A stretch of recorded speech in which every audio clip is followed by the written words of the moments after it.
Welcome everybody to another video. I'm just filling in videos at this point so it doesn't look like my channel is dead, even though it clearly is.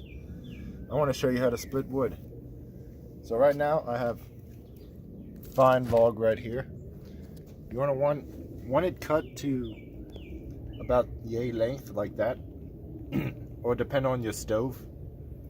It all depends on the length of how you can fit it in your stove. I'm using an easier piece because it's much drier, and the drier it is, the easier you can split it. You do not want to split wood after rain because then it'll be all soaked and it's much harder, trust me. So next, I don't know if you can see because I'm filming this in a weird way, you're going to look at these creases. This is pretty much the guideline of what you want. So already looking at this, I can split it halfway this way. And then I can probably get a piece right here by splitting it this way. And then maybe I can split it off this way to have about 5 pieces. And that's what we're going to do. So looking at that, that's your last look. Now we're going to be filming like this. Weird flex. You can use one or two things to start the split. You can use your peg. This is ideal for longer pieces of wood, as it'll help split it down. Or you can use the axe. It's much shorter, as you can tell. It won't split it all the way. But if you need a good starter, you can use the axe and then insert the peg. Or you can save time and just use the peg. I want to show you how to do it both ways. Woohoo. So when you're using an axe, you want to watch for the blade. So when you stand, you do not want to be standing at a side where if you were to miss, you'd come down on your leg like I am right now. You want to stand shoulder width apart and spread your feet. So when you do miss, or if you miss, don't try to miss. If you miss, the axe will come in between your legs and you won't be chopping your own leg off. So again, the crease that I showed you, I was going to start out at this one is where I want to place the blade of the axe the best to my ability. So you want to get your axe right on the thing, so when you come down it's more smoother than you starting off out of nothing, because then you don't have a reference point to go for. But I already have an axe here. I know this is what I'm going for. And when you lift up the axe, you want to come straight down on it. And you want to stare at what you're aiming for. Do not look away. The slightest eye gesture, just like golf, will make you miscalculate. And your axe is going to come down wherever you're glancing off to. And then you could injure yourself that way. So stay on the log.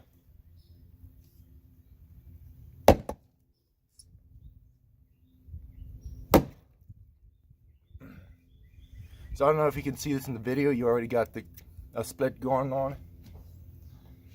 To make this better, we're going to use the hammer now.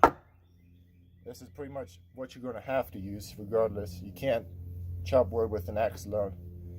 This axe isn't in deep enough, so I want to hold the handle and use the hammer with one hand. Otherwise, you can try to use it as a peg, but the reason you shouldn't be pegging it down with an axe is because you have this long handle back here that hitting it in the wrong way will fling the hammer back and it'll bounce around the ground and hit you in the foot.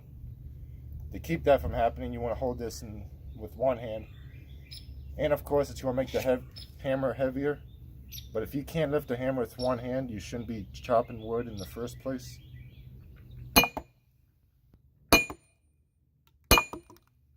Alright, so you see the way I hit it? I didn't come all the way above my shoulder. I just went up about a foot and let the weight of the hammer come down.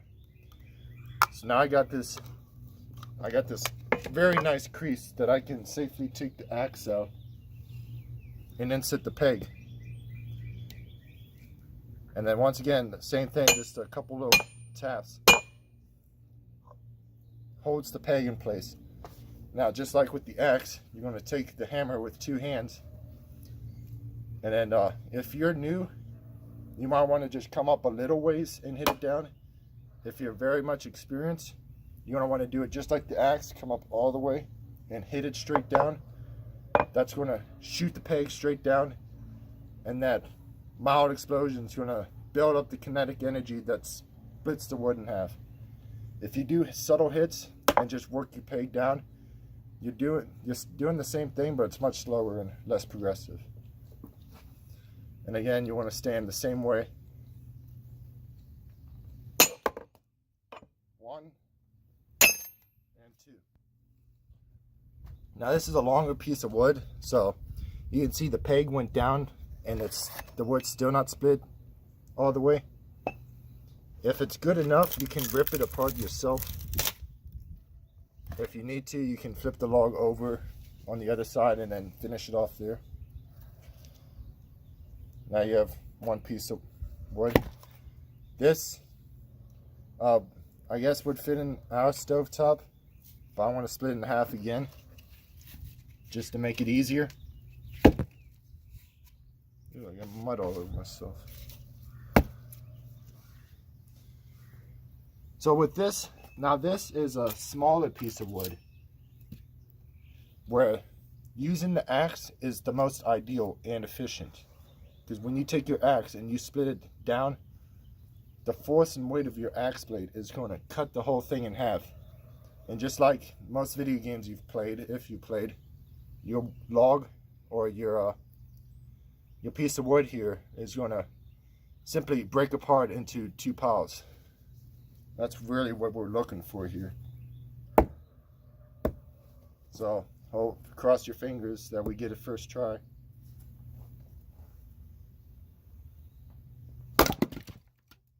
Just like that. And now I don't have 2 wood piles here because I'll show you in a minute, but now we have 2 perfect sized log pieces. You can easily place one in the fireplace, the other on top, or just use the one and throw kindling underneath. I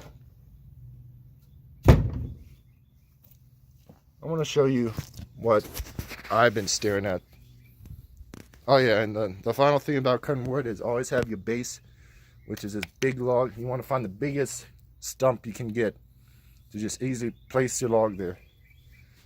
Now I'm going to show you our backyard. You can see we got a lot of work to do, but I hope you enjoyed this video, and I'll see you in another year or so, depending on what I'm feeling like. Yep, bye.